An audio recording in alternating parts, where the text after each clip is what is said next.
2 நாளைக்கு முன்னாடி இந்த டாப் தச்சு வீடியோ போட்டிருந்தேன். அந்த வீடியோ கீழே ஒருத்தர் கமெண்ட் பண்ணியிருக்காங்க, போட்டு காமிப்பா அப்படின்னு சொல்லிட்டு. கண்டிப்பாக சிஸ்டர் நீங்கள் கேட்டதுக்கப்புறம் நான் போடாமல் இருப்பேனா, அதனால காலையிலே போடலாம் அப்படின்னு சொல்லிட்டு அந்த ட்ரெஸ் எடுத்து வச்சிட்டேன். எனக்கு அந்த டாப்போட இந்த டாப் ரொம்ப ரொம்ப பிடிச்சிது.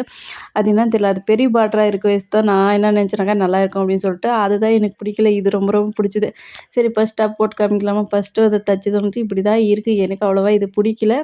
ஆனால் 2வது தச்சது மட்டும் ரொம்ப ரொம்ப பிடிச்சிது. இதுக்கு அதிகமாக டிசைன் எல்லாம் எதுவுமே இல்லை. ஸ்லீவுக்கு சின்ன பார்டர் கொடுத்துருக்கேன். அதுக்கப்புறம் நெக்கு கிட்ட வந்து கொஞ்சம் பார்டர் கொடுத்துருக்கேன். பேக் வந்துட்டு அந்த பட்டி மாரி கொடுத்துருக்கேன். அவ்வளோதான், வேறு எதுவுமே இல்லை. சாரியில் வர சின்ன சின்ன புட்டாஸ் மட்டும் செம்மையாக இருந்துச்சு. ஆனால் வீடியோவில் எப்படி தெரியுதோ தெரியல, ஆனால் நேரில் ரொம்ப ரொம்ப சூப்பராக இருந்துச்சு. அப்புறம் உங்களில் என்கிட்ட யாராவது ப்ளவுஸு, கவுனு, சுடிதார் தைக்கணும்னு நினச்சிக்கினாக்கா கண்டிப்பாக வீடியோ கீழே கமெண்ட் பண்ணுங்கள். நம்பர் தரேன், கான்டாக்ட் பண்ணுங்கள். அது இல்லாமல் நான் எதிர்பார்த்துட்டு இருக்கேன் உங்களில் யார் ஃபஸ்ட்டு எனக்கு ஆர்டர் கொடுக்குறீங்கன்ட்டு.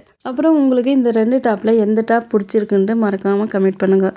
பாய், இன்னொரு வீடியோவில் பார்க்கலாம்.